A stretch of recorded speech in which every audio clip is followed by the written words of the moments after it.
Good afternoon. I'm Dave Ehrenberg, State Attorney for the 15th Judicial Circuit here in Florida, which includes all of Palm Beach County. I'm joined by my Chief Assistant, Adrian Ellis, who heads my County Court Division covering all the misdemeanors in this circuit, including simple battery. Ms. Ellis performed a thorough review of this case and made the legal and factual conclusions that I will be discussing today. I agree with Ms. Ellis's analysis in her closeout memo, and as State Attorney, I've made the decision that this office will not be filing charges against Corey Lewandowski for battery. We have notified the parties involved in this matter and will make Ms. Ellis's memorandum available to all of you. It's important to note that despite several media reports, this matter was never charged by Ms. That's not us. Are we all good? All right. It's important to note that despite several media reports, this matter was never charged by this office. It was charged by the Jupiter Police Department, which found probable cause that Mr. Lewandowski committed a simple battery against Ms. Michelle Fields. As is the normal process, the Jupiter Police Department made a decision based on probable cause to issue a notice to appear to Mr. Lewandowski. Afterwards, the Jupiter Police Department sent our office a case file, and we conducted an independent review to determine whether we would pursue the charges. Jupiter Police Chief Frank Kitzero and the Town Police Department do an outstanding job, and they acted well within their authority to investigate and make an independent charging decision. We agree that probable cause exists for the Jupiter Police Department to have charged Mr. Lewandowski in this case. As prosecutors, however, our standard for filing criminal charges is higher than mere probable cause. We have the burden of proving each case beyond a reasonable doubt. In doing so, a prosecutor must have a good faith basis that the evidence presented will sustain a conviction. While the evidence in this case is legally sufficient for the police to have charged Mr. Lewandowski, it is not strong enough to meet the legal burden of a reasonable likelihood of a conviction. It is unethical for us to file cases when we believe there is not a good faith basis to proceed. Here are some of the facts as stated in Ms. Ellis's closeout memorandum. On March 8, 2016, news reporter Michelle Fields was covering a campaign event in the ballroom at the Trump International Golf Club in Jupiter. Presidential candidate Donald Trump had just completed a press conference. Afterwards, he left the podium and was moving towards the ballroom exit. He had a number of Secret Service agents attempting to maintain space between him and the public. The full video recording shows Secret Service agents clearing the pathway ahead of Mr. Trump. Specifically, it appears that Ms. Fields was directed to the back of the room along with other members of the media. After initially complying with the directive, Ms. Fields returned to the pathway area and walked directly alongside Mr. Trump, attempting to ask questions of him. It appears, based on the freeze frames from the video recording and an independent photograph taken by a Washington Post photographer, that Ms. Fields brushed or touched Mr. Trump's arm. He then appears to react to Ms. Fields by pulling his arm back and away from her, at which time Mr. Lewandowski reached forward and grabbed Ms. Fields' arm, pulling her away from Mr. Trump. Both Mr. Trump and Mr. Lewandowski then continued toward the exit at the back of the room. After reviewing the video recording, there is no reasonable doubt that Mr. Lewandowski pulled Ms. Fields back as she was attempting to interview Mr. Trump. According to an affidavit submitted by a former FBI agent, when tasked with the protection of a political candidate, Secret Service agents will create a protective bubble. This protective bubble is created to prevent unauthorized individuals from getting too close to the person, regardless of whether or not they are members of the press. More importantly, under these circumstances, it is not uncommon for a candidate's inner circle staff members, known to the agents, to assist in clearing a safe pathway. It should be noted, however, that one agent was positioned directly behind Ms. Fields and appeared to show no concern over her actions. Mr. Lewandowski could have called this agent's attention to her movements before taking action himself if he considered her a threat. In addition, soon after the incident, Mr. Lewandowski publicly denied ever touching Ms. Fields in any way. Although these factors might undermine Mr. Lewandowski's potential defense, they do not outweigh the reasonable hypothesis of innocence based on the real-time facts and circumstances recorded on the video. As stated earlier, law enforcement arrests are based upon probable cause. State prosecution, however, relies upon a good faith basis that sufficient evidence exists to prove a case beyond a reasonable doubt. This includes consideration of any apparent defenses. Although the facts support the allegation that Mr. Lewandowski did grab Ms. Fields' arm against her will, Mr. Lewandowski has a reasonable hypothesis of innocence. There is insufficient evidence to rebut these defenses. Therefore, although probable cause exists, the state will no-file this case. Now available for any questions you may have for me or Ms. Ellis. State Attorney, would you talk about whether or not, I'm sorry, Glenna Milberg from Yeah, hi, Glenn. WPLG, how are you? Good. Will you talk about whether or not the political atmosphere entered into what your process was, considering this was a simple battery case? Well, as far as our review of the case, it was just like any other case. I do acknowledge that there is international attention to this case, which doesn't exist in just about any other simple battery case. So that's why we have a press conference like this. But as far as the actual work that was done, the review, the analysis is the same as in every case. Brian, you have the floor. There have been reports that you attempted to facilitate a deal with Mr. Lewandowski to publicly apologize. Is that true? The apology in a case like this obviously would be encouraged. I mean, it's a good thing to have it. We always appreciate when people take responsibility for their actions. But I can tell you that our decision, Ms. Ellis's memorandum and our decision in this case, had nothing to do with the existence or non-existence of an apology. Did you, this is Nick Madigan with New York Times. Did you speak to Mr. Lewandowski? Did your office interview him before you came to this conclusion? Well, since Ms. Ellis was in charge of the investigation, I'll turn that specific question over to her. Did you speak with him at any point? No, we did not speak with Mr. Lewandowski. We spoke with his attorney. With his attorney? Yes. Did you have a personal meeting with him or just over the phone? Or how did you do that? Yes, we spoke with him in person as well as over the phone. Did he try to persuade you not to charge? Did he give any reason Yeah, trying to persuade you? well, he came in with what he believed to be the facts of the case. So he wanted to present what he believed to be the facts of the case, and we took that into consideration. Kerry Sanders with NBC News. Did the Jupiter, I'm sorry, just one more. Did the Jupiter Police Department, before they charged him initially, because that happened within 2 days, I think, of the event, did they contact your office at all? Did they seek any advice? No. No? That was entirely up to them at that point? Correct. But they later got in touch with you? Did you have meetings about how to go about this? The Jupiter Police Department sent over the filing packet Right. after the charges were filed.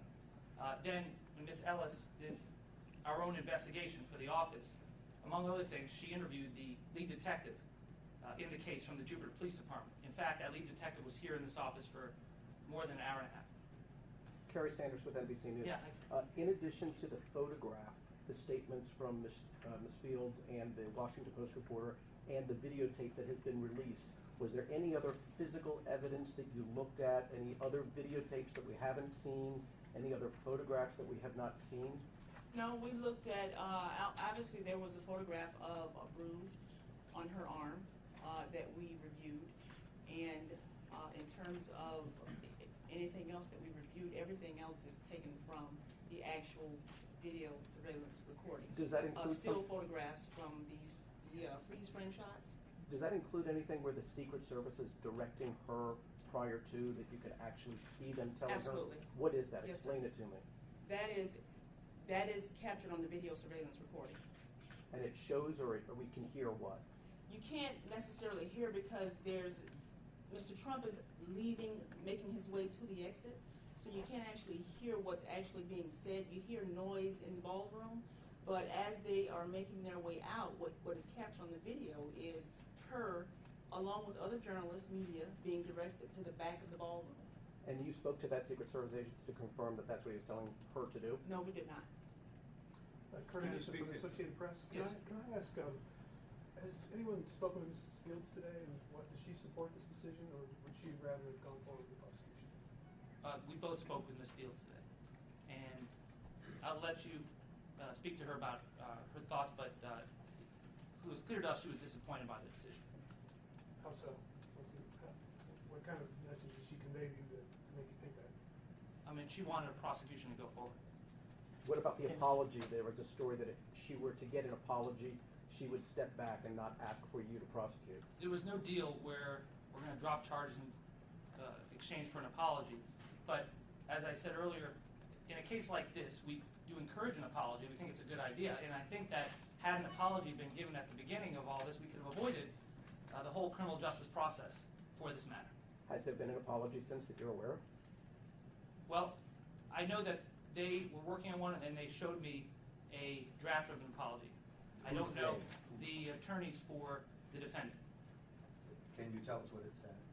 I would be paraphrasing it, but it was a short apology, and it's up to them to reach out to Ms. Fields and send it to her. When did they show you that? Remember? It's Earlier this recently. week. Yeah, earlier this week. Did you speak to Ms. Fields as part of your investigation? Absolutely. At some length, then? Yes, I spoke with Mrs. Fields on 3 occasions. Adrian, Yes, Terry Parker with Channel 25. When you saw the photograph of Ms. Fields' bruises, did it appear to you that they were from the incident in question? Well, the initial photos that we received were a couple of days old because it was a delayed reporting, obviously. And when I met with the detective in my office afterwards, I asked him to reach out to see if he could obtain a photograph that would have been taken more closer in time. And she had taken a photograph on her iPhone that same evening, and there was really nothing there. So it was an investigation that I wanted him to do just to make it a more thorough and complete investigation. But the photographs that we have from her, from actually the Jupiter Police Department, do show bruising. But you know, it wasn't anything that was anything remotely close to what we got from her, the actual night that it happened. Her phone did not show any. Her phone did not show any bruising. No. It wasn't until the photographs that the detective would have picked up a couple of days later.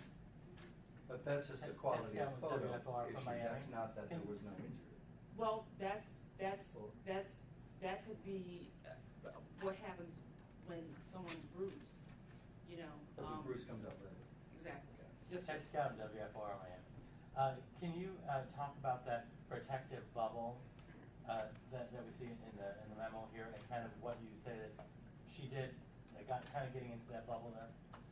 You know, we have a video, the full video, and I think you may have it, but we haven't. I think, Brian, are we going to be showing that afterwards? Yeah, we're going to show you the video, the full video afterwards, and I think you'll be able to see for yourself what we mean by it. If you can explain though what your findings were with watching that video. Well, the press was directed toward the back. There's this bubble, and she makes her way beyond the press area and gets right next to Mr. Trump and actually makes slight contact with Mr. Trump. And you can see that he sort of recoils, and that's when Mr. Lewandowski comes and grabs her arm. Mr. State Attorney, would you say because of that, in your opinion, Donald Trump has a legitimate claim for simple battery? Well, it's our belief that what we saw in the video, that any contact was incidental, and that is not contemplated under the simple battery statute, which requires an intentional and unwanted touching. George? How common is it for a police agency to file a misdemeanor battery charge like this in your office to decline to prosecute it? It happens. It's not that uncommon.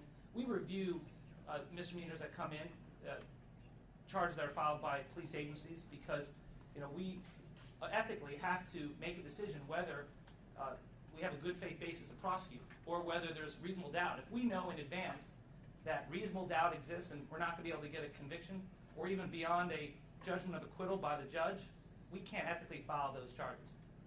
So, I mean, does it, what would you guess, 10% of the time, half the time? How often is it that a police agency brings a charge like that and you guys decline to prosecute? It's often. I mean, you know, we have a domestic violence unit where we review domestic batteries all the time. Right. And, you know, instead of them actually arresting the person, they will present us with a filing packet, in which case we would have to then review the case. And a lot of those cases are not filed, as in this case. And by the way, when she says often or a lot, it's far from a majority. It's like the clear minority of cases. Okay. And did you talk to anyone with the Secret Service directly about the protective bubble or about this incident? No, sir. There was an affidavit from a FBI agent, but no. And your conversations with Ms. Fields, were they in person or on the phone? Or? They were on the phone. Okay. I'm curious, in some parts of the country, a district attorney is appointed. Here in Florida, state's attorney is elected. Did you have any outside political influence on your decision here, and how are you registered yourself? None. And my political affiliation and my political leanings are all very public, but they don't come inside this office. This is an apolitical office. We're all elected with a political party affiliation. But once you get to this office and work as state attorney, you're a state attorney for everyone, and you have to run the office in a nonpartisan manner. And as proof, for example, I have 3 chief assistants who are here today. I've got Brian Fernandez, who's a registered Republican, Al Johnson, who's a registered Democrat, and Adrian Ellis, who's no party affiliation. And you? Well, it's public. I am a registered Democrat. Did you get a phone call from Donald Trump's campaign directly? Did Donald Trump try to contact you directly? Mr. Trump did reach out to this office. And who did he speak to? He spoke to a few of us, the chief assistants, and what, me. What did he say? He said that he gave his version of the facts and his opinion of the case, and then urged us to do the right thing. What was his version of the facts? Well, I mean, we were on the call. The version of the facts was that that she touched him, and pretty much that's it. I mean, she touched him, and he did not think that Mr. Lewandowski should be prosecuted for it. Did he say whether he felt threatened or scared or concerned? No, he just said that that she touched him, and all that's captured on the video surveillance, and you guys are going to see it. So you know, it was quite evident. Did the campaign willingly give up the videotape, or did you have to twist their arm to get it? The Jupiter Police Department had the videotape, so we just got it from Jupiter. When was the call from Mr. Trump, approximately? A couple weeks ago. Did he make any, I suppose, threat at all that he was thinking of filing a charge against her? I don't remember any such threat. I can tell you that the conversation we had with Mr. Trump had no bearing upon our final decision in this case. Just like I said earlier about the existence or non-existence of an apology letter had no bearing on our decision in this case. What did have the sole bearing on our decision were the facts of this case and the law. Because this is a state with such open records, were there any notes or stenographer taken during that conversation, if it was on a speakerphone or on a phone, so that we can make a request for those notes of what Donald Trump had to say? I don't believe there were any notes taken, but if there were, anything subject to sunshine law would be available to all of you. Was it a conference call? I mean, he spoke to several people at once, or individually? Correct. Okay. And conference call.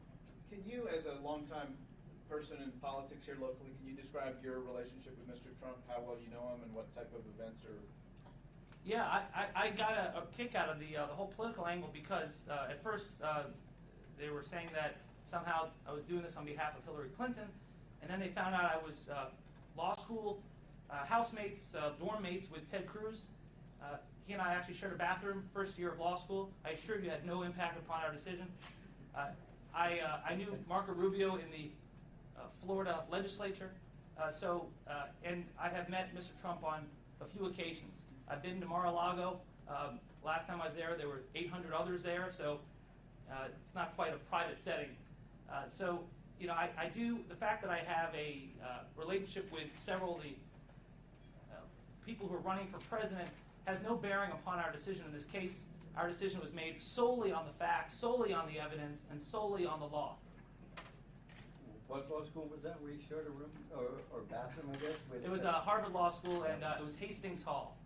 And I had a reporter call me to question me a couple weeks ago that somehow that was the reason why I did this, and he asked me when was the last time I spoke to Ted Cruz, and I believe it was my third year of law school, which would have been about 20 years ago.